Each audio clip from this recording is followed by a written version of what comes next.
అండి. మమ్మల్ని మిక్కిలిగా ప్రేమించిన మా తండ్రి, మీ ఘనమైన పాదములకు స్తుతి చెల్లిస్తున్నాం. ఇంతవరకు పాటలు పాడి మీ నామాన్ని గణపరిచాము. సంఘముగా కూడుకొని మా యొక్క బాధలు, మా యొక్క వేదనలు మీతో పంచుకున్నాం. మరొకసారి మీ మనసులో ఉన్న మాటలను మేము నేర్చుకోవడానికి పూనుకుంటున్నాం. దయచేసి మాకు అర్థమయ్యే రీతిలో మీ మాటలు మాకు సెలవివ్వండి. మీ మాటల ప్రకారము మేము బ్రతుకుటకు కృప చూపండి. క్రీస్తు వారి పేరట ఈ ప్రార్థన మీకు సమర్పించి వేడుకుంటున్నాం తండ్రి, ఆమేన్. చెరువు వచ్చిన దేవుని పిల్లలందరికీ మన ప్రభువైన యేసుక్రీస్తు వారి పేరట శుభములండి. ఈరోజు ఒక పాఠాన్ని మనం అందరం కలిసి ఆలోచిద్దాం. దేవుని పరదేశు. దేవుని పరదేశు. పరదేశు అనగానే ఎక్కడో విన్నాము. పరదేశు గురించి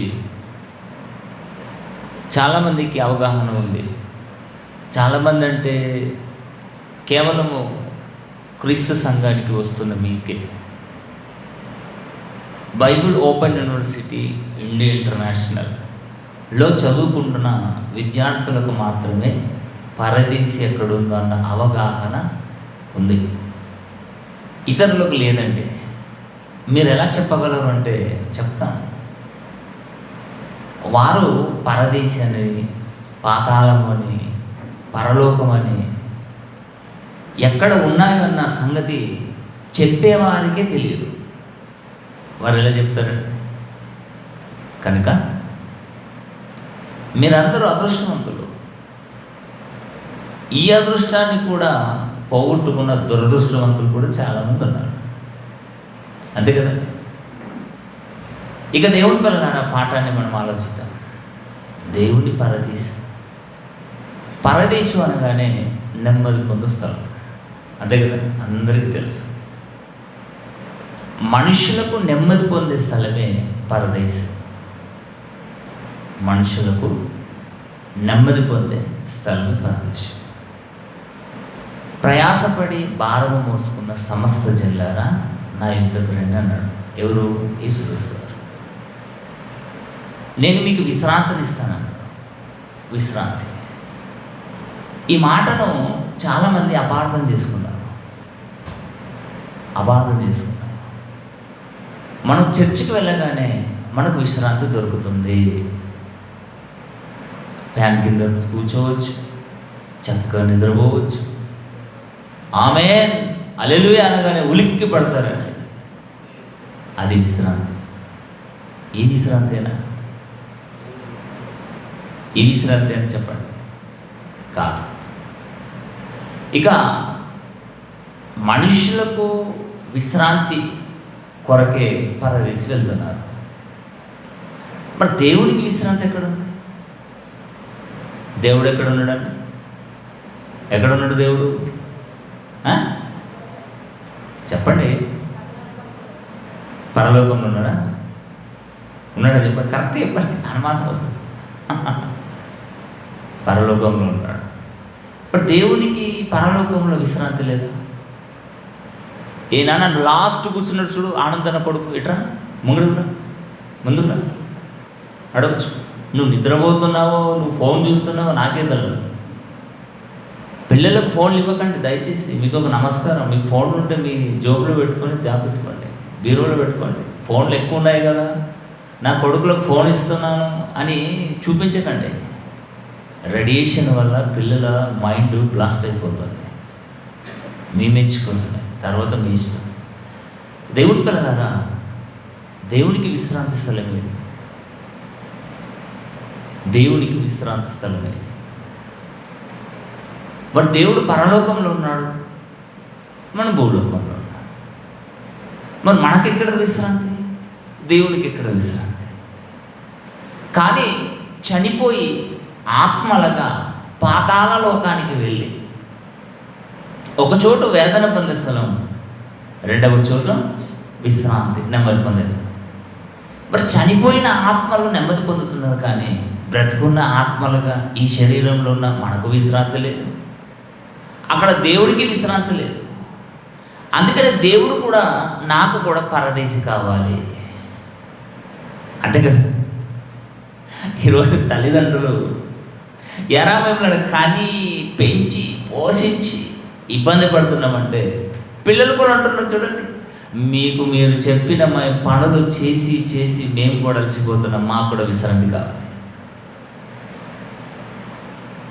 వాక్యం చెప్పేటప్పుడు ఇటే చూడండి, వెనక్కి చూడకండి. మీ ఫ్యామిలీస్ ఇంటికాడ చూడరా? ఇంటికాడ చూడండి. వాక్యం చెప్పేటప్పుడు ఎందుకండి వెనక్కి తిరిగి చూస్తారు? ఏదైనా మాట్లాడాలంటే బయటికి వెళ్ళి మాట్లాడుకుంటారండి. ఏదైనా సీక్రెట్స్ ఉంటే పక్కతో చూస్తారు. ఎందుకంటే నాకు మనసున పడ్డది, మీకు మనసున పడ్డది. నిద్రపోతున్నా నేను చూస్తున్నాను కదా, ఖచ్చితంగా నేను లేపుతాను. నిద్రపోయే వాళ్ళని ఖచ్చితంగా లేపుతాను నిర్మమోటంగా. లేదు నేను చూస్తాను, మీరు చూడకండి, నేను చూసి లేపుతాను ఖచ్చితంగా. ఓకే, దేవుని పిల్లలారా, ఒకసారి పాఠంలోకి వెళ్ళిపోదామండి. ప్రకటన గ్రంథము 2వ అధ్యాయము 7వ వచనం చూద్దాం. 2వ అధ్యాయము 7వ వచనం. ప్రకటన గ్రంథము 2వ అధ్యాయము 7వ వచనము చదువుకుంటే, చెవిగలవాడు ఆత్మ సంగములతో చెప్పుచున్న మాట వినుగాక. చెవిగలవాడట ఆత్మ చెప్పు సంగతులు వినుగాక అన్నాడు. మనసంతా మంది మీద, చిత్తమంతా శివుని మీద. అంటే సంఘానికి వచ్చినప్పుడు కూడా చెవిలు ఇవ్వడట. దురద చెవుల గలవారే అని తిమోతి పత్రికలో పౌలు గారు రాస్తూ ఉంటారు. ఈ ఒక గంటసేపు దేవుని మాటలు వినాలి, చెవులు మీరు ఇవ్వండి, మీరే దీవించబడతారన్నాడు. మీరే బ్లెస్డ్ పీపుల్ అన్నాడు దేవుడు. ఇక కిందికి వస్తే చూడండి, ఆత్మ చెప్పుచున్న మాట చెవిగలవారు వినుగాక. జయించువానికి దేవుని పరదేశిలో ఉన్న జీవవృక్ష ఫలములు భుజింపనిత్తును అన్నాడు. జీవవృక్ష ఫలములు భుజింపనెత్తును. దేవుని పరదేశంలోనే ఉన్నాయట జీవవృక్ష ఫలాలు. జీవవృక్ష ఫలాలు అనగానే ఎక్కడో ఈ మాట విన్నాం కదండి. ఎక్కడ విన్నాము? ఆది కాండంలో ఏదేను తోటలో ఆదాము గారు తప్పు చేసిన తర్వాత మంచి తెలివులనిచ్చు వృక్ష ఫలాలను తిన్న వీడు ఒకవేళ ఇంకనూ ఏదేను తోటలు నేను ఉండనిస్తే నిత్యము జీవించే జీవవృక్ష ఫలాలను తినేసి నాకే ఏకే మేకుగా కూర్చుంటాడని ఏదేను తోటల నుండి గెలివేశాడు. మరి ఇప్పుడు ఏదేను తోట ఎక్కడ చెప్పండి, ఉందా?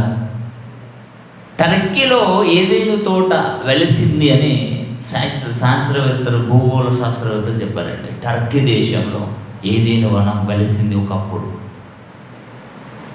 మరి ఇక్కడ దేవుడు పరిశుద్ధాత్మ ప్రేరణ చే యోహాను గారు రాస్తున్న మాట, దేవుని పరదేశులో ఉన్న జీవవృక్ష ఫలములను భుజింపనిత్తుము అన్నాడు.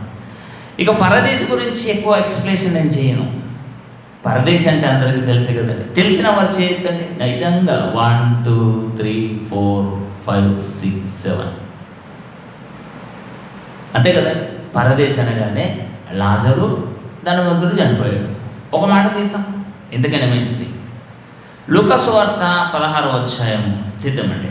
లూకా సువార్త 16వ అధ్యాయం 19వ వచనం ఏముంది ఇక్కడ? తీయండి, బైబిల్ తీయండి దయచేసి. బైబిల్ తీసి మనము ఆ వచనాన్ని చదివినప్పుడు మనకు అర్థమవుతుంది. ధనవంతుడు ఒకడు ఉండెను, అతడు ఉదారంగు బట్టలను, సన్నపు నారబట్టలను ధరించుకొని ప్రతిదినము బహుగా సుఖపడుచుండెను. లాజరును ఒక దరిద్రుడు ఉండెను, వాడు కురుపులతో నిండినవాడే. ధనవంతుని ఇంటి వాకిట పడి ఉండి అతడి బల్ల మీద నుండి పడు రొట్టె ముక్కలతో ఆకలి తీర్చుకొని పోయాడు. అంతేకాక కుక్కలు వచ్చి వాని కురుపులు నాకెను. బాగుంది. 22 వచ్చిన ఆ దరిద్రుడు చనిపోయి దేవదూతల చేత అబ్రహాము రొమ్మున ఆనుకొనుటకు కొనిపోబడెను. లాజరట చనిపోయాడు. లాజరు చనిపోగానే దేవదూతలు వచ్చాయి. ధనవంతుడు చనిపోయాడు. అప్పుడు వాడు పాతాళంలో బాధపడుచున్నాడు. అంటే భూమి మీద నీతిమంతులుగా చనిపోతే ఇన్విటేషన్ వస్తుంది. అనీతిమంతులుగా దేవునికి కాకుండా బ్రతికి చస్తే అది కుక్క చావంటారు. వెంటనే పాతాళంలో నరకం అనే ప్లేస్కి వెళ్ళిపోతాం. దీనికి ఇన్విటేషన్ లేదు. ఒక పాఠం ఉందండి, ఆహ్వానింపబడని ఆహుతులైన ఆత్మలు అన్నది. ఆహ్వానింపబడని లోకానికి ఆహుతులైన ఆత్మలు ఎవరు? ఇక ధనవంతుడు సంగతి మనకు అవసరం లేదు. ఇప్పుడు ఖాళీ లాజరు దేవదూతల చేత అబ్రహాము రొమ్మున ఆనుకొనుటకు కొనుకోబడను. ఎక్కడికి వెళ్ళాడు? కొరింథీయులకు రాసిన పత్రిక, 2వ పత్రిక తీయండి. కొరింథీయులకు రాసిన పత్రిక 2వ పత్రిక 12వ అధ్యాయం అండి. కొరింథీయులకు రాసిన 2వ పత్రిక. అబ్రహాము ఎవరండి? అబ్రహాం ఎక్కడున్నాడు?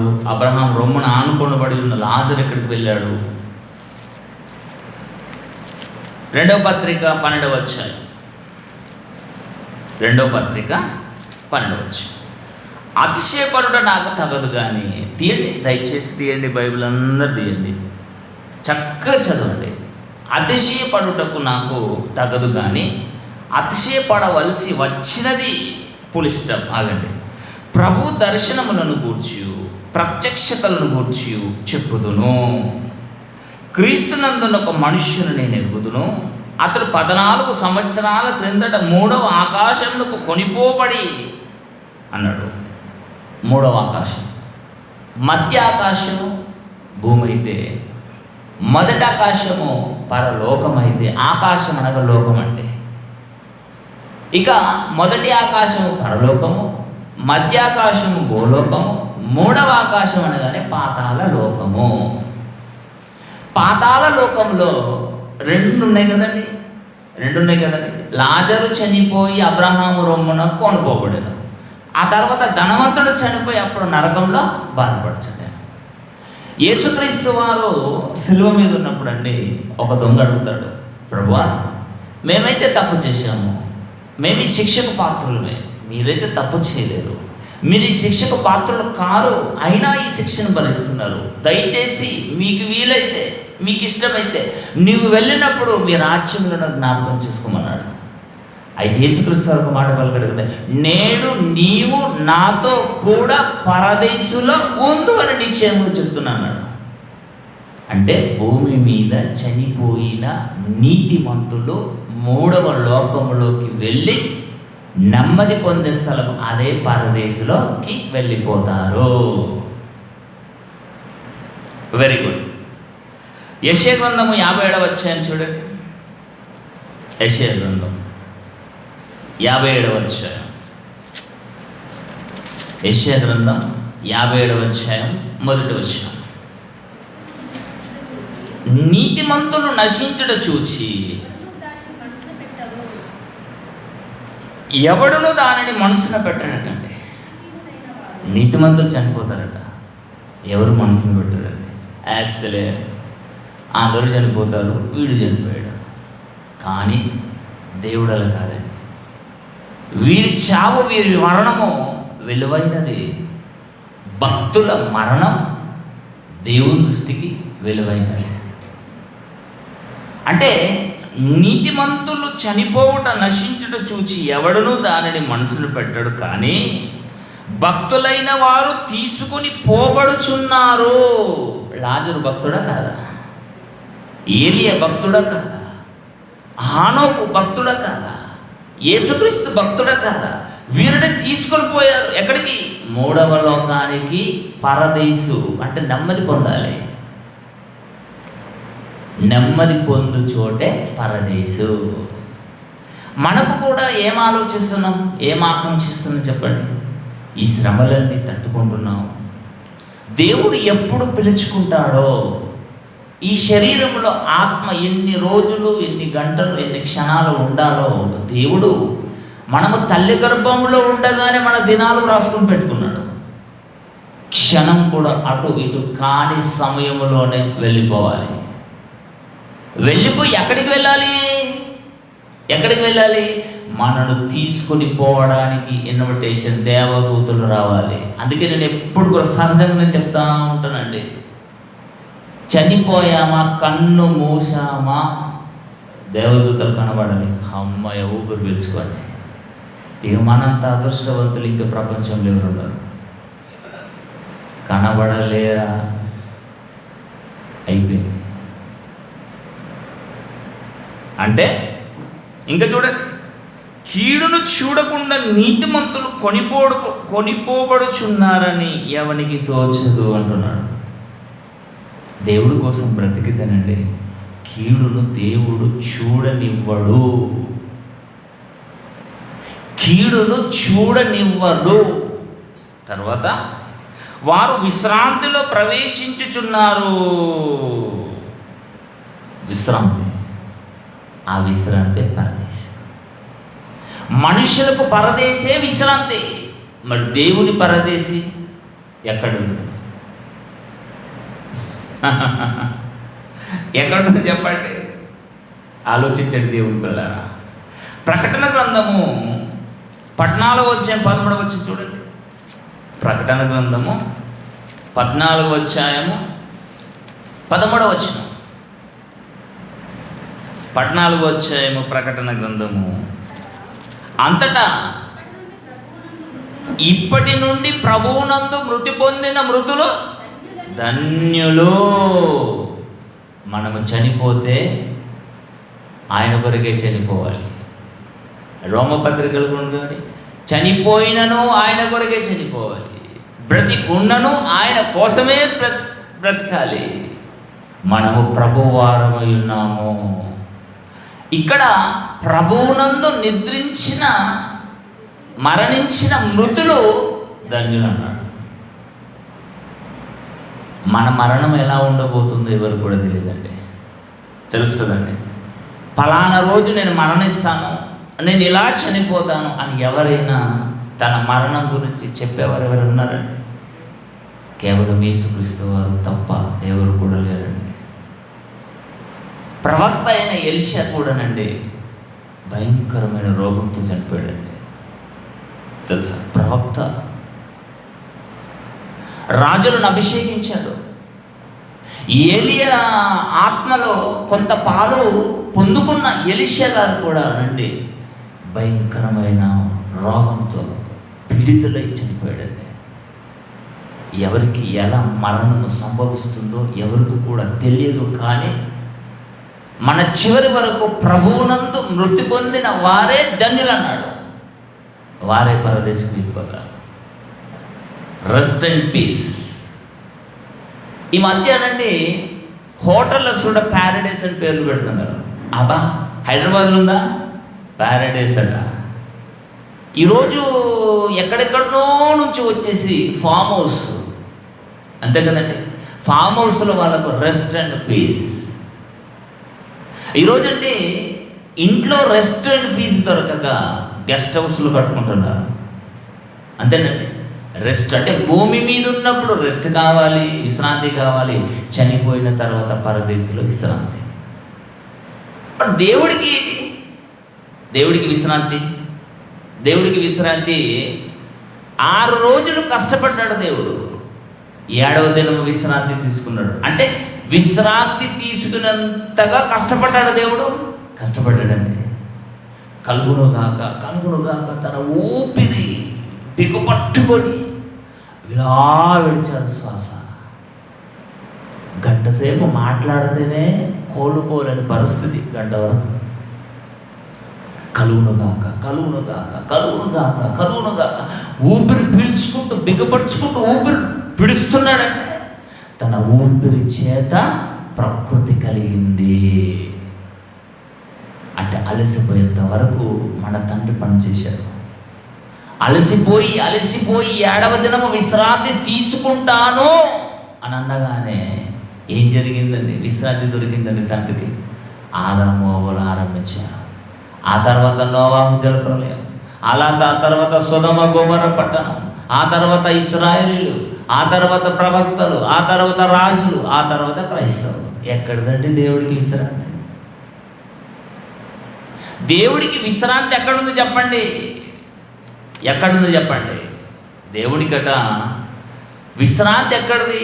అందుకనే నాకొక పరదేశి నేను తయారు చేసుకున్నాను. ఆ పరదేశిలోనే జీవవృక్ష ఫలాలు ఉన్నాయి. అవి తినినవాడు నిత్యము బ్రతుకునన్నాడు. ఆ చింతలు నిద్రపోతలేవు. వెయిట్ సార్ ఒక అడగబో. ఒకసారి రోమీలకు రాసిన పత్రిక చూడండి. రోమీలకు రాసిన పత్రిక. దేవునికి ఎందుకండి పరదేశి విశ్రాంతి కావాలి అంటే, ఇప్పుడు పరలోకంలో ఉన్న దేవుడికి విశ్రాంతి లేదని దేవుడు తన కుమారుడు అపోస్తులైన పౌలు గారి చేత రోమీలకు రాసిన పత్రిక 10వ అధ్యాయము 21లో చెప్పేసాడండి. రోమీలకు రాసిన పత్రిక 10వ అధ్యాయము 21వ వచనం ఏముందండి? నన్ను వెదకని వారికి నేను దొరికితిని, నన్ను విచారింపవానికి నేను ప్రత్యక్షమైతిని అని చెప్పుచున్నాడు. ఇశ్రాయేలీయుల విషయమైతే ఆ రోజు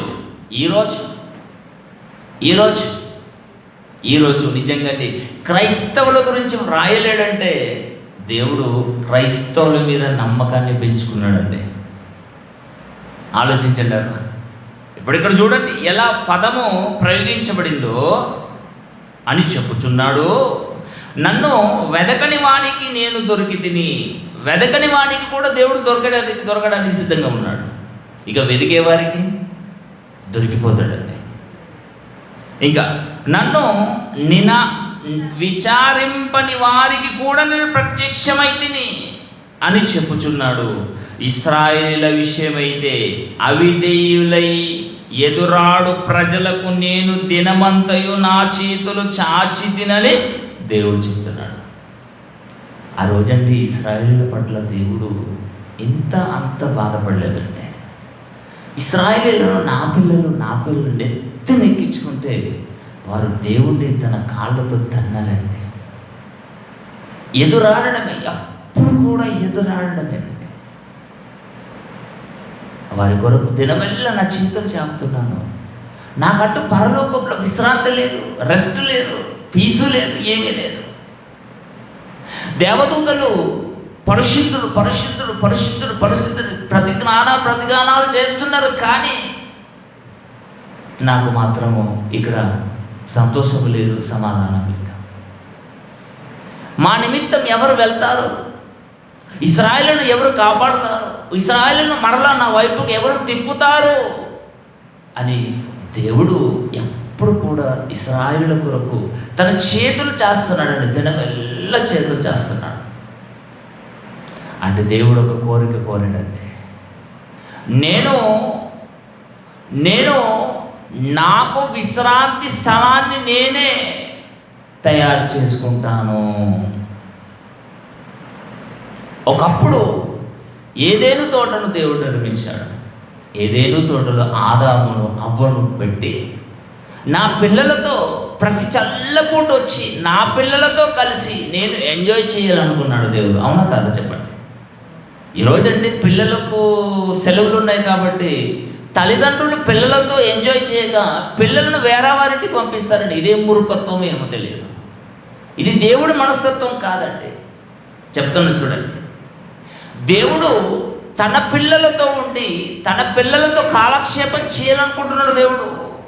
మరి ఈరోజండి పిల్లలు హాస్టల్లో ఉంటారు, స్కూలుకు వెళ్తారు, సెలవులున్న దినాలన్నా కానీ పిల్లలతో ఆలన పాలన చేయడం ఎందుకండి? ఎవడో పిలిస్తే వాడి దగ్గరికి మీరు పంపిస్తారా? మీరెప్పుడు ఎంజాయ్ చేసేది మీ పిల్లలతో? దేవుడు ఎలా అనుకుంటున్నాడు చూడండి. ఆదామా ఎక్కడున్నావు నాయన?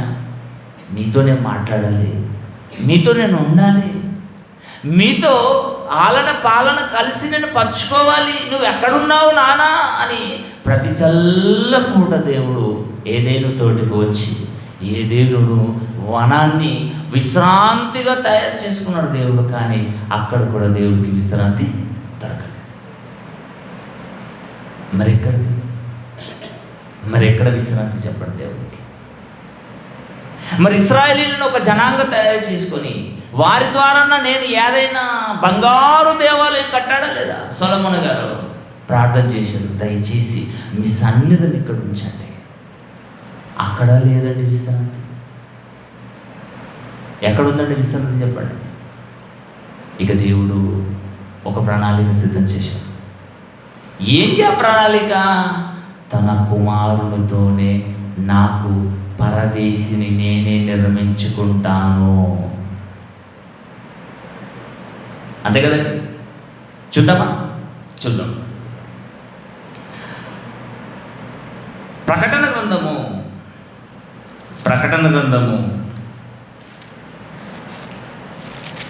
22వ అధ్యాయం. ప్రకటన గ్రంథం 22వ అధ్యాయం మొదటి నుంచి చూద్దామండి. మొదటి నుంచి చదువుదామండి. మొదటి నుంచి అండి. ప్రకటన గ్రంథము 22వ అధ్యాయం మొదటి వచనం. మరియు స్ఫటికము వలె పెరైనట్టి జీవజలముల నది దేవుని యొక్కయు గొర్రెపిల్ల యొక్కయు సింహాసనం నొద్ద నుండి ఆ పట్టణపు రాజవీధుల మధ్య ప్రవహించుట ఆ దూత నాకు చూపెను. ఇక్కడ రెండు విషయాలు ఉన్నాయండి, జాగ్రత్తగా చదువుదామండి. దేవుని యొక్క అన్నాడు, గొర్రెపిల్ల యొక్క అన్నాడు, తర్వాత సింహాసనం నొద్దన్నాడు. దేవుడు, గొర్రెపిల్ల అంటే యేసుక్రీస్తు వారు, సింహాసనానికి గుర్తు పరిపాలన విభాగం. ఎప్పుడు చూడండి, ఎగ్జిట్ పోల్స్ వచ్చేసరి ఎగ్జిట్ పోల్స్ రాగానే ఒక చైర్ పెట్టేస్తున్నారు. ఎవరు ఈ చైర్లో కూర్చుంటారు అంటే సింహాసనం. ఈ సింహాసనంలో కూర్చుని రాష్ట్రాన్ని ఎవరు పరిపాలిస్తారు? ఆంధ్రప్రదేశ్లో. మరి భారతదేశాన్ని ఎవరు పరిపాలిస్తారో ఈ సింహాసనంలో కూర్చుండి ఈ చైర్లో. అంటే అక్కడ యేసుక్రీస్తు వారు కనబడుతున్నాడు, దేవుడు కనబడుతున్నాడు, సింహాసనం కనబడుతుంది. అంటే పరిపాలన విభాగం. అంటే దేవుడు ఈ ప్రకటన గ్రంథము యోహాను చేత రాసేటప్పుడు అండి, రాబోతుంది, జరిగింది, జరుగుతున్నది అంటే 3 కాలాలకు సంబంధించిందే ప్రకటన గ్రంథం. ఎప్పుడు భూమి మీద తన రాజ్య పరిపాలన ఆరంభమని చెప్పండి. అపోస్తల కార్యములు 2వ అధ్యాయము 3వ అధ్యాయమా 3,000 మంది చేత దేవుని రాజ్యం ఆరంభమయ్యింది. అదే సంఘం. అంతే కదండి. అపోస్తల కార్యంలో పేతురు గారు నిలబడి ప్రకటన చేసినప్పుడు అండి 3,000 మంది ఏక మనస్కులై బాప్తిసము తీసుకొని వారు ఏం చేశారట? సంఘము నిర్మించబడింది, రాజ్యము నిర్మించబడింది. దొరికిందండి. చదవండి 41వ వచనమండి. కాబట్టి అతని వాక్యాన్ని అంగీకరించిన వారందరూ బాప్తిసం పొందిరి. ఆ దినమందు ఇంచుమించు 3,000 మంది చేర్చబడిరి. వారట సహవాసమందును, అపోస్తల బోధయందును, సహవాసమందును, రొట్టె విడిచటి ఎందును, ప్రార్థన చేయటి ఎందును ఎడతెగక నుండిరి. ఇక ఆ సంఘం గురించి మరొక చోట అదే యోహాను గారు ప్రకటన గ్రంథం 21వ అధ్యాయము మొదటి వచనం చూడండి. ప్రకటన గ్రంథము 21వ అధ్యాయము మొదటి వచనం 2వ వచనం. అంతట నేను క్రొత్త ఆకాశమును క్రొత్త భూమిని చూచి తిని. మొదటి ఆకాశం మొదటి భూమియు గతించిపోయేను, సముద్రము ఇంకను లేదు. 2వ వచనం, మరియు నేను నూతనమైన యెరూషలేమును, ఆ పరిశుద్ధ పట్టణము తన భర్త కొరకు అలంకరింపబడిన పెండ్లి కుమార్తె వలె సిద్ధపడి పరలోకమందున్న దేవుని ఎదుట నుండి దిగివచ్చుట చూచితిని. నూతన యెరూషలేం, యెరూషలేం, నూతన యెరూషలేం. యెరూషలేం దేవాలయ మందిరాన్ని ఎవరు కట్టించారు? సొలొమోను గారు. మరి సొలొమోను గారు కట్టించిన దేవాలయంలో దేవుని సన్నిధి ఉందా? వెళ్ళిపోయిందండి. మరల నూతన యెరూషలేం, నూతన యెరూషలేము ఏమిటండి? పెండ్లి కుమార్తె వలె సిద్ధపడి పరలోకమందున్న దేవుని యొద్ద నుండి దిగి వచ్చుట చూచి తిని. పెళ్లి కుమార్తె ఎవరండి? సంఘమండి. పెళ్లి కుమారుడు ఎవరండి? యేసుక్రీస్తు అండి. సంఘానికి శిరస్సు యేసుక్రీస్తు వారు. మనకు భర్త ఎవరండి? యేసుక్రీస్తు అండి. లేదండి మేమే భర్తలం కదా, మాకు భర్తలు ఉంటారని మనం అనుకుంటాం. నో, ఆత్మకు లింగ భేదాలు లేవు. మనము యేసుక్రీస్తునందు అవయవములై ఉన్నాము, అందరము ఏకమై ఉన్నాము. సంఘానికి శిరస్సు యేసుక్రీస్తు వారు. ఇంకో మాట చూడండి, అదే ప్రకటన గ్రంథము 21:9-10 వచనాలు చూడండి. 21:9-10 వచనాలు. అంతటా కడపటి 7 తెగుళ్లతో నిండిన 7 పాత్రలు పట్టుకొని ఉన్న 7 దేవదూతలలో కూడా వచ్చి, ఇటు రమ్ము, పెండ్లి కుమార్తెను అనగా గొర్రెపిల్ల యొక్క భార్యను నేను నీకు చూపెదనని నాతో చెప్పాను. గొర్రెపిల్ల ఎవరండి? యేసుక్రీస్తు వారండి. ఆయన భార్య ఎవరండి? సంఘమండి, మనమే. ఏంటంటే క్రీస్తు సంఘం, అంతే కదండి. క్రీస్తు సంఘం కూడుకునే చోటు అంతే. అక్కడ ఏం రాశామో తెలుసండి? Christ church meets here. అంటే సంఘము కూడుకునే చోటే తప్ప ఈ 4 గోడల సంఘం కాదు. ఎంతెవరు ఆలోచిస్తారండి? ఎంతెవరు ఆలోచిస్తారు? ఆలోచించాలి. మనిషి అన్నవాడు ఆలోచించాలి. ఇటు రమ్ము, ఏమంటారు చూడండి, 9వ వచనం 10వ వచనం. ఇటు రమ్ము, పెళ్లి కుమార్తెను అనగా గొర్రెపిల్ల యొక్క భార్యను నేను నీకు చూపెదను నాతో చెప్పాను. హెబ్రీలకు రాసిన పత్రిక 12వ అధ్యాయం 22వ వచనం చూడండి. హెబ్రీలకు రాసిన పత్రిక 12వ అధ్యాయము 22వ వచనము. ఇప్పుడైతే సియోను కొండకును జీవము గల దేవుని పట్టణం అన్నాడు. జీవము గల దేవుని పట్టణం అనగా పరలోకపు యెరూషలేమునకు వేవేల కొలది దేవదూతలకు యొద్దకును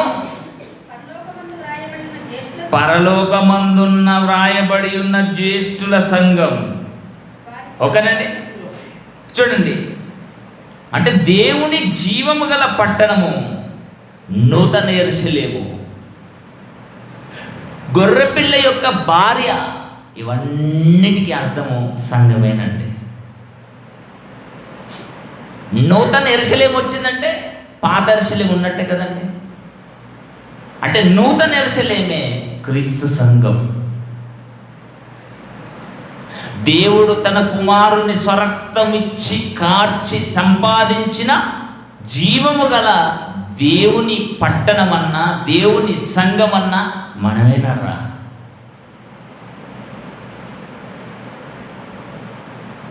ఎన్ని వేల సంవత్సరాల క్రితం నుండి దేవుడు ఆలోచించాడు. ఆదాము పుట్టుక కూడా అందుకే జరిగింది, నోవాహు పుట్టుక అందుకే జరిగింది, నోవాహు గర్భవాసం నుండి హాము, షేము, యాఫేతు వారి పుట్టుక కూడా అందుకే జరిగింది. అబ్రహాము, ఆ తర్వాత యేసుక్రీస్తు, ఆ తర్వాత మనము రాబోతున్నాం కదండి. యేసుక్రీస్తు రక్తంలో కడగబడి బాప్తిసము తీసుకున్న వారేనండి దేవుని జీవము గల సంఘం, పట్టణం, నూతన యెరూషలేము, క్రీస్తుకు భార్య, పెళ్లి కుమార్తె. ఎంత చెప్తున్నాడు, బాగుంది. మరి ఇందులో దేవుడికి ఏదైనా విశ్రాంతి దొరకబోతుందా? అంటే ఇందులో విశ్రాంతి దొరుకుతుందని దేవుడు ఎన్నో సంవత్సరాల నుంచి కలలు కన్నా కల నిజమయ్యిందా, నిజమవుతుందా? ఎప్పుడన్నా ఆలోచించారండి? మన ఇంటికి ఎవరైనా వస్తారండి, అమ్మాయ బా ఎక్కడికి వెళ్ళినా నాకు ప్రశాంతత ఉండదు, కానీ పలానా ఇంటికి వెళ్తే నాకు ప్రశాంతత ఉంటుందండి అని చెప్పాలి. ఇంకొందరింటికి వెళ్తే పొమ్మడలేక పొగబెడతారంట, తెలుసా? పొమ్మడలేక పొగబెడతారట. మొదటి రోజు మటన్, రెండవ రోజు చికెన్, మూడవ రోజు చేపలు, నాలుగవ రోజు కోడిగుడ్లు, ఐదవ రోజు ఏంటండి పప్పు చారు.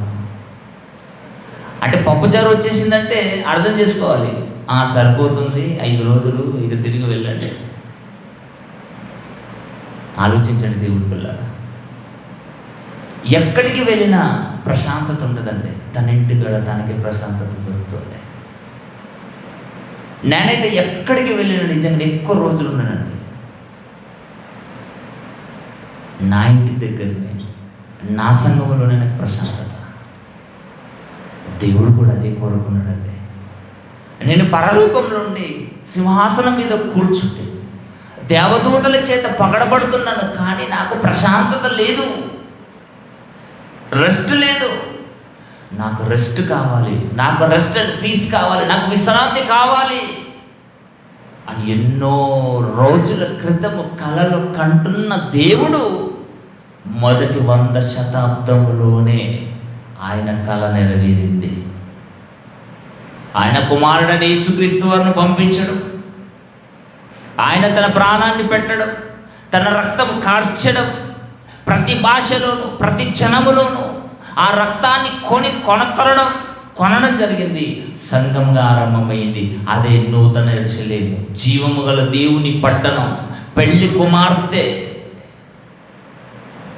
అదేనండి సంఘం అన్న, మనమే దేవుడి పిల్లరా.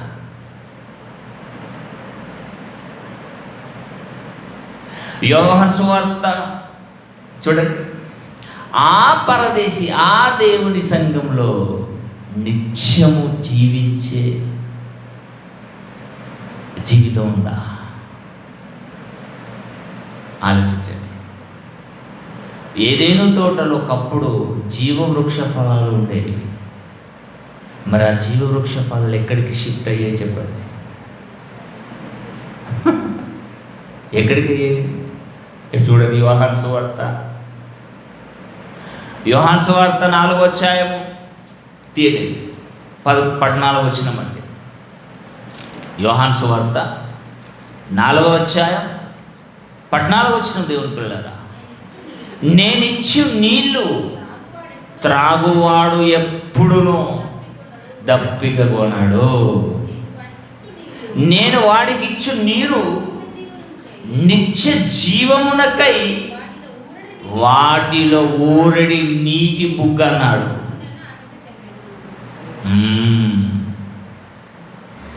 నిత్యము జీవించే జీవితం, నేనిచ్చు నీరన్నాడు, దాహం, ఊరటి బుగ్గ అన్నాడు, నది. నిజంగా దేవుని పిల్లలారా, ఈ నీరటి ఊట బుగ్గ అనగానే చాలామంది అండి చెలముల దగ్గరికి వెళ్ళిపోయారండి, తెలుసు కదండి. ఎండాకాలం చెరువుల నుండి నీరు తాగలేక చెలుములు తోసేవారండి. నా చిన్నప్పుడైతే తోలేవాళ్ళు, ఇప్పుడు ఎవరు తోడుతున్నారు తెలియదు. తీయటి నీళ్ళు చల్లటిగా వచ్చేయండి, ఎంత తోడుతూ ఉంటే అంత ఊటలు వచ్చేయండి. ఆ నీరటి బుగ్గ ఏదో తెలుసా? వాక్యమే. ఆ జీవవృక్ష ఫలాలు ఏదో తెలుసా అండి? వాక్యమేనండి. నేనిచ్చు నీరు తాగిన వారు అన్నాడు. ఈరోజండి వాటర్ తాగుతున్నవాడు ఎన్ని తాగినా కానీ అసలు ఇప్పటికి ఎప్పటికి కూడా టాయిలెట్ వెళ్ళరండి. మరి ఎక్కడికి వెళ్ళిపోతున్నాయి? అవి చెమట ద్వారా వెళ్ళిపోతున్నాయి. మరి యేసుక్రీస్తు వారు ఇచ్చే నీరట ఎప్పుడు కూడా నీవు దాహము కొనవు. నేనిచ్చు నీరట నిత్యము నిత్య జీవమునకై వానిలో ఊరిటి బుగ్గగా ఉండును. ఎక్కడుంది? అదే మరల యోహాను సువార్త 6వ అధ్యాయము 5వ అధ్యాయం 39వ వచనం చూడండి. లేఖనములయందు మీకు నిత్యము జీవించే జీవితం అన్నాడు. నిత్య జీవం.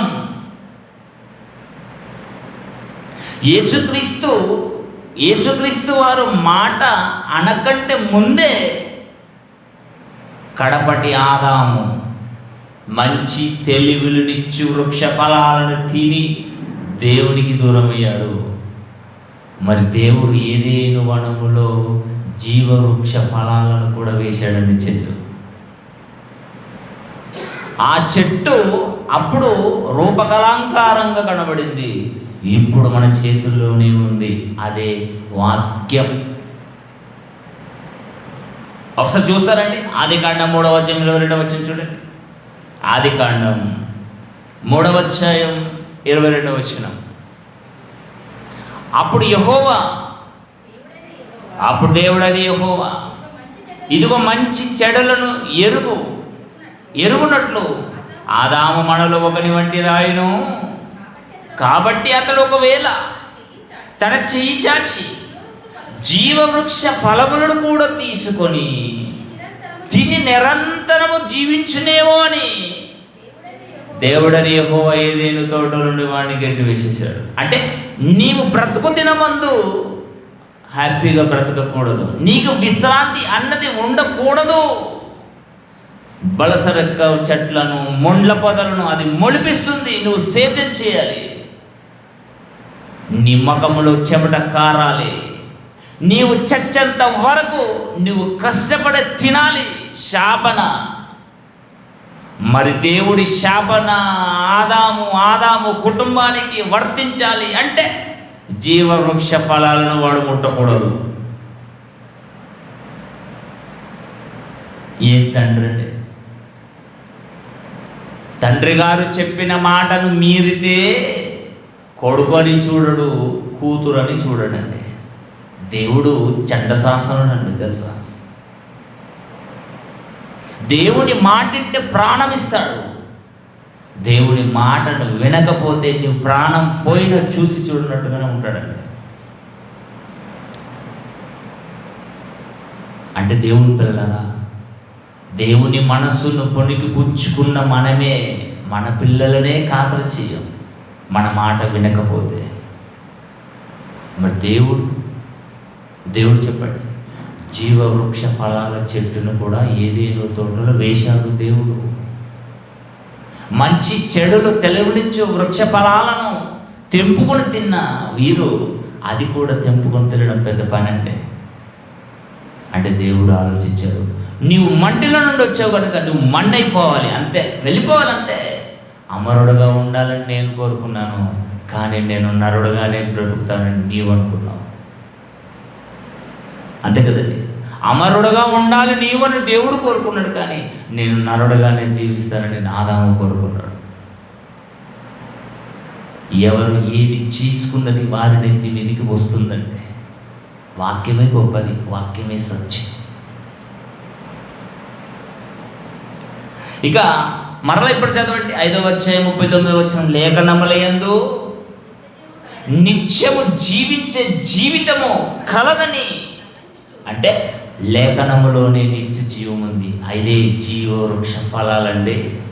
ఇంకెక్కడో చెట్టు దొరకదు, ఇంకెక్కడో ఏదైనా తోటలో ఉందండి, టర్కీలో ఉందండి, ఏదైనా మనం అక్కడికి వెళ్దామండి, తీసుకొని వద్దామండి, దాన్ని తిందామండి, నిత్య జీవం బ్రతుకుదామండి. నా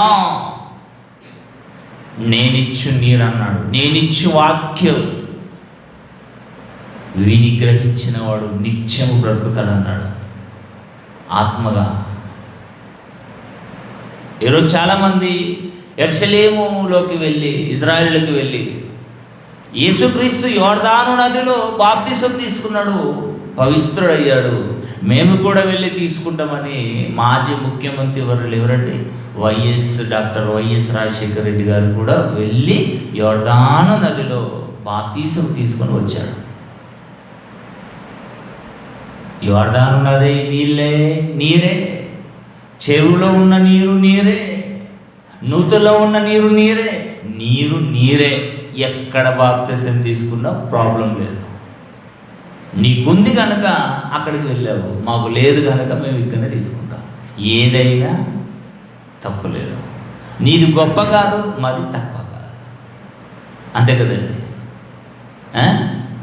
జుట్టు పెద్దగా ఉన్నదట, ఎన్నన్న సిగలు ముడుతుందట. జుట్టు లేని వాళ్ళు ఏం చేస్తారండి? ఒకే తోక చేయి వేసుకొని వస్తారు. అంటే దేవుడు పిల్లారా, ఉన్నోడు ఎంతైనా మాట్లాడతారండి.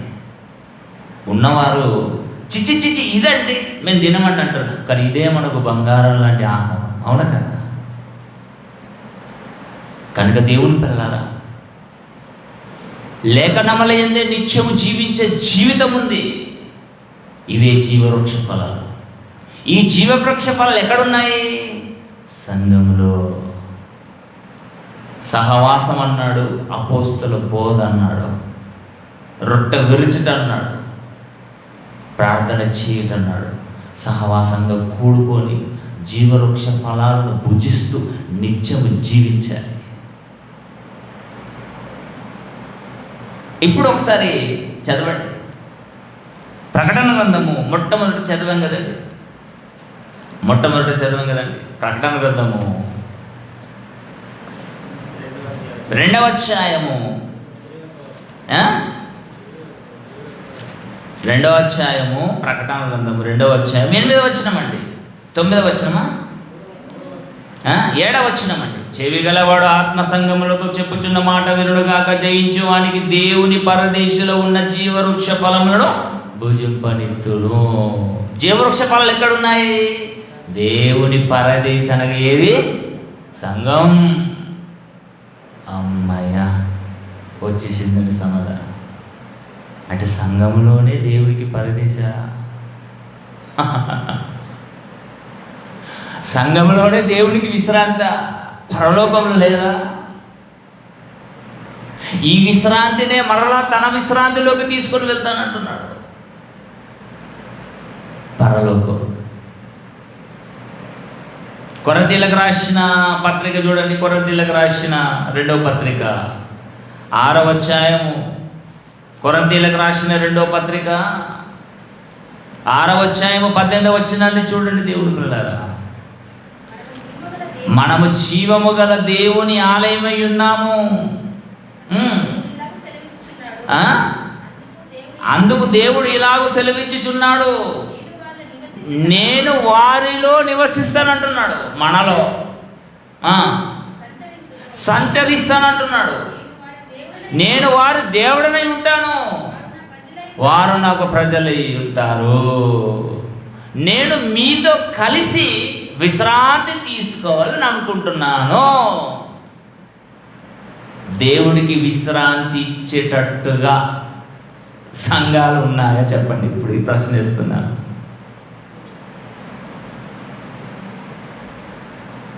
ఆలోచించండి.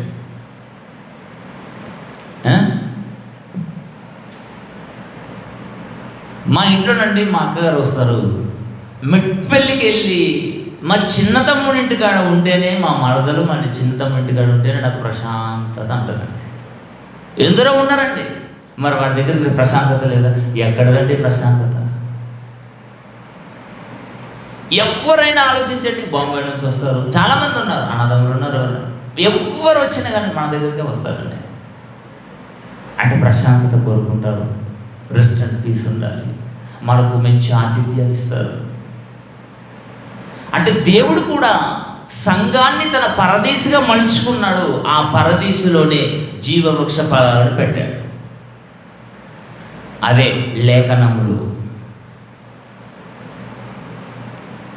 మరి ఏ సంఘాలలో దేవునికి రెస్ట్ దొరుకుతుంది చెప్పండి?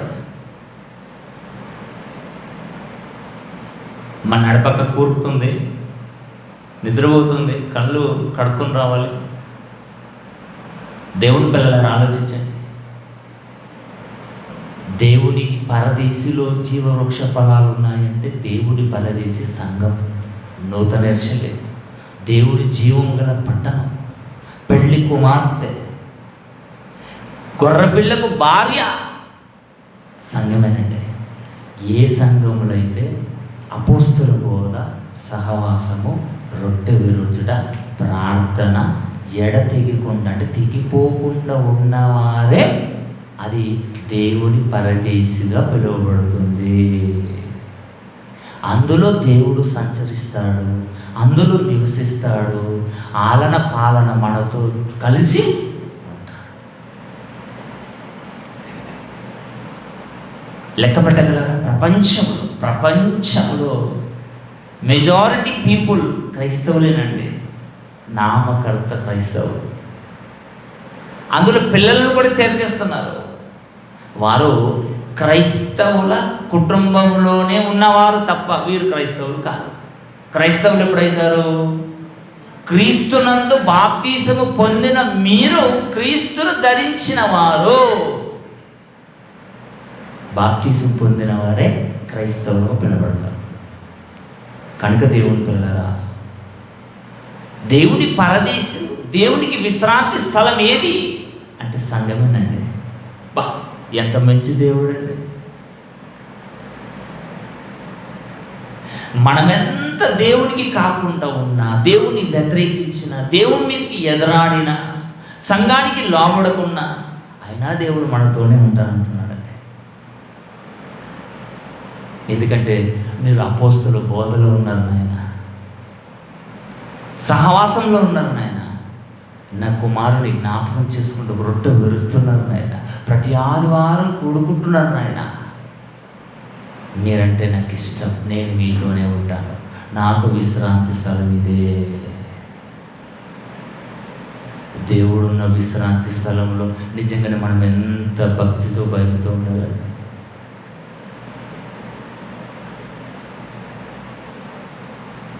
ఈ ఆదివారం వచ్చిన వారు మళ్ళీ ఆదివారం రారు, మళ్ళీ ఆదివారం వచ్చిన వారు మరుసటి ఆదివారం.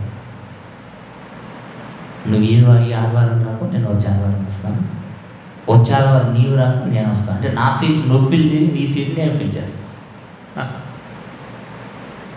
దేవుని విశ్రాంతి స్థలం అర్రా. మీరు వస్తారంటే దేవుడు ఎదురు చూస్తున్నాడు అర్రా. 10:30 టైం పెట్టుకున్నాం కదండి, 10:30 నుండి 1:00. దేవుడు 10 గంటలకు వచ్చి చూస్తున్నాడు. నా పిల్లలు రాబోతున్నారు, నా పిల్లలు రాబోతున్నారు, నా పిల్లలతో కలిసి నేను ఉండాలనుకుంటున్నాను, నాకు విశ్రాంతి స్థలం ఇదే. మనం వస్తామండి, 12 గంటలకు వస్తాం, 11:30కు వస్తాం, 1 గంటకు వస్తాం. పనులు, దేవుడు తన పనులన్నీ ప్రక్కన పెట్టి మీకోసం మాట్లాడాలని, మన కోసం మాట్లాడాలని దేవుడు వస్తే మనం దేవుడికి సమయం ఇవ్వడం లేదండి. ఇంత మంచి వారం అండి. మనకు నమస్కారం పెట్టి దండేసి దండం పెట్టాలి దేవుడు. ఎప్పుడు పనైనా దేవుడికి సమయం ఇయ్యని పనిలో మనం ఏమైనా అభివృద్ధి పొందుతామని చెప్పండి. నిజంగా చెప్పండి, ఫ్యాక్ట్గా చెప్పండి, ఆలోచించండి. దేవుని విశ్రాంతి స్థలం అనే సంఘానికి రాకుండా ఎన్ని రోజులు మనము డుంబాలు కొట్టి పనులు చేసినప్పుడు ఎన్ని కోట్లు సంపాదించాలి చెప్పండి. అంటే ఒక్కరోజు సంఘానికి రాకపోతే నువ్వు 1 కోటి సంపాదించగలుగుతావా? కోట్ల కంటే ఎక్కువనే దేవుని సంఘం. అసలు మనీలో లెక్క పెట్టరాదు దేవుని స్థలానికి, దేవుని సమయానికి. జస్ట్ చెప్తున్నాను అంతే. 100 కాదు, 10 కాదు, పిచ్చగాడిలాగా 1000 కాదు, 1,00,000 కాదు, 1 కోటి సంపాదించాలి. ఎందుకంటే దేవుని పరదేశ సంఘమే, దేవుని విశ్రాంతి స్థలము సంఘమే. ఆ సంఘములో దేవుడు ఉండాలనుకుంటున్నాడు. మనతో కలిసి ఆయనను ఆరాధించినప్పుడు ఆయన మన ఆరాధనను అందుకోవాలని ఆలోచిస్తున్నాడండి. మీలో వసిస్తాను, మీలో నేను ఉంటాను, మీరు నా ప్రజలు అవుతారు. మనమేమనుకుంటున్నాం, దేవా నీవు మాతో ఉంటే మాతో ఉన్నవారు ఎక్కడికి వెళ్ళిపోవాలి దేవా, అందుకని మా వారు ఉన్నారు, నువ్వు నీ స్థలంలో ఉండు, మేము మా స్థలంలో ఉంటాం.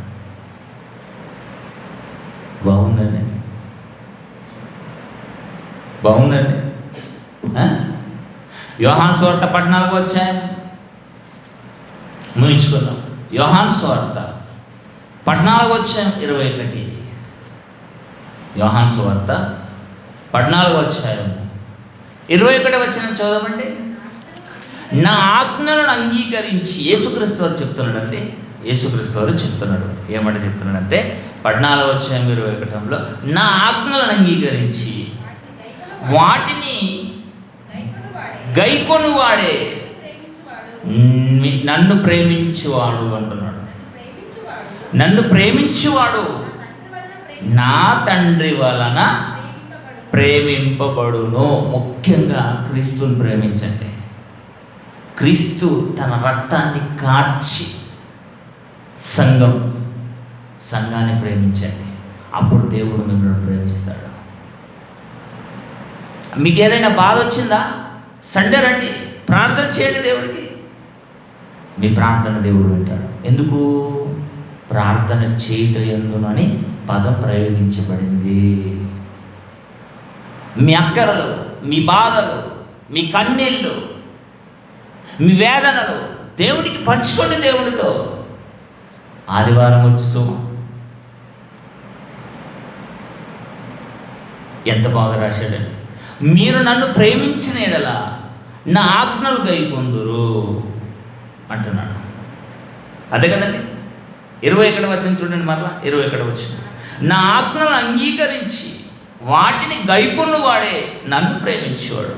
నన్ను ప్రేమించేవాడు నా తండ్రి వలన ప్రేమింపబడును. నేనును వానిని ప్రేమించి వానికి నన్ను కనపరుచుకుందునని చెప్పాను. దేవుని ఆజ్ఞలను, దేవుని ప్రేమిస్తున్నాము అని చెప్పుకుంటున్నాం, కానీ యేసుక్రీస్తు ఆజ్ఞాపించిన ఆజ్ఞలు గైకొంటున్న సంఘమే దేవుడి పరదేశి. లెక్కలు కట్టండి. ప్రపంచంలో ఎన్ని సంఘాలు ఉన్నాయి, దేశంలో ఎన్ని సంఘాలు ఉన్నాయి, రాష్ట్రంలో ఎన్ని సంఘాలు ఉన్నాయి, మన మెట్పేలో ఎన్ని సంఘాలు ఉన్నాయి. అన్ని సంఘాలలో దేవునికి విశ్రాంతి దొరుకుతుందా? ఇది టర్నింగ్ పాయింట్ అండి. ఇది ప్రశ్న అండి.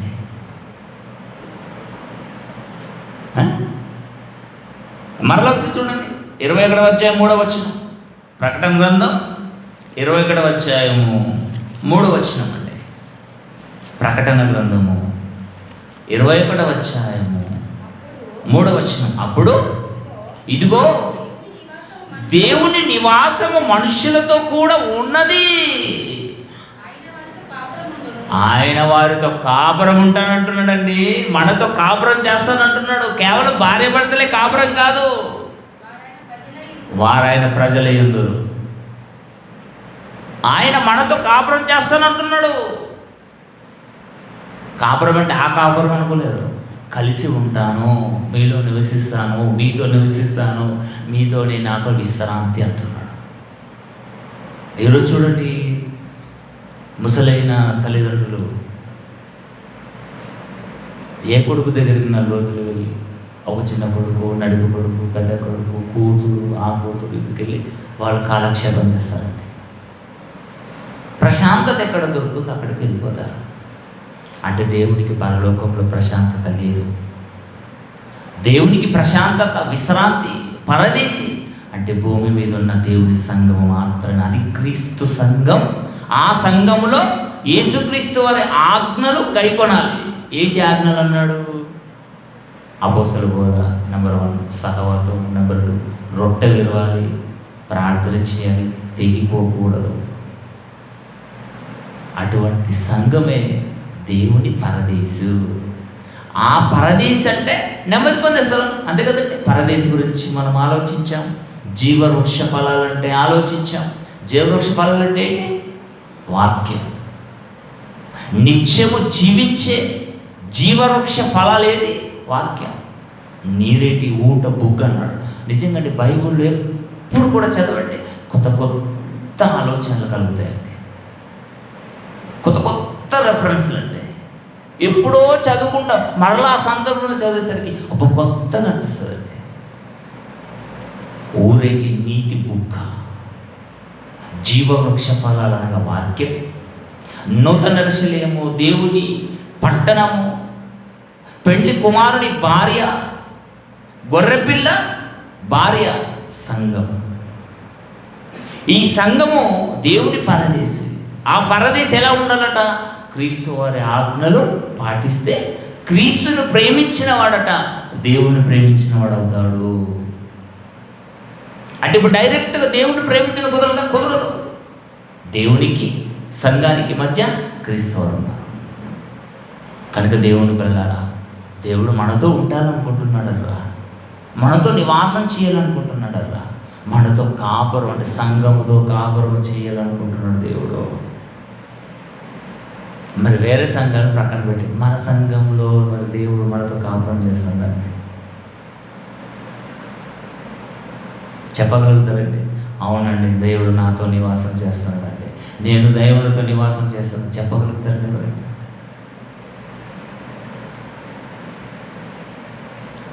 చెప్పాలి. దేవుడు పిల్లరా, భార్య భర్తతో కాపురం చేస్తాడు. భర్త ఉంటుంది, భార్య వెళ్ళిపోతుంది, లేక భార్య ఉంటుంది, భర్త వెళ్ళిపోతాడు. కానీ దేవుడు మాత్రం ముదిమి వచ్చేంత వరకు మనల్ని ఎత్తుకొని సాకుతానని నేను మాటించాను. తల్లిదండ్రుల కోసం, బంధుమిత్రుల కోసం, రక్త సంబంధుల కోసం, దేవుని పరదేశి అయిన లో ఉన్న జీవవృక్ష ఫలాలను భుజించడం మానేస్తున్నాడు చాలామంది. అలా మానేసిన వారు దేవుని ఆజ్ఞలను, దేవుని ప్రేమించడం లేదు, యేసుక్రీస్తు వారి ఆజ్ఞలను గైకొనడం లేదండి. వారికి ఇలా నిత్య జీవము ప్రాప్తిస్తుంది. చెప్పండి దేవుని పిల్లలారా. ఎవరైనా చుట్టాలు మన ఇంటికి వస్తే తలపేసిపోతామంటే వెళ్ళేం కదండి. మరి దేవుడు సంఘంలోనే ఉంటాడంటాడు, మనం సంఘానికి తాళపేసి వెళ్ళిపోతాం. బాగుంటుందండి? బాగుండదండి. కనుక దేవుని పిల్లల, దేవుని పరదేశం అంటే ఏంటి?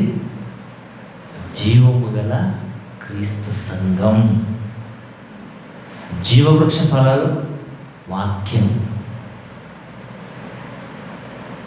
ఒకరండి ప్రార్థన చేసుకుంటాం. ప్రేమ కలిగిన మా తండ్రి, ప్రేమ లేని పాదాలకు చేస్తాం. ఇంతవరకు మీ పిల్లలకు నేర్పిస్తూ నేను నేర్చుకున్నాను.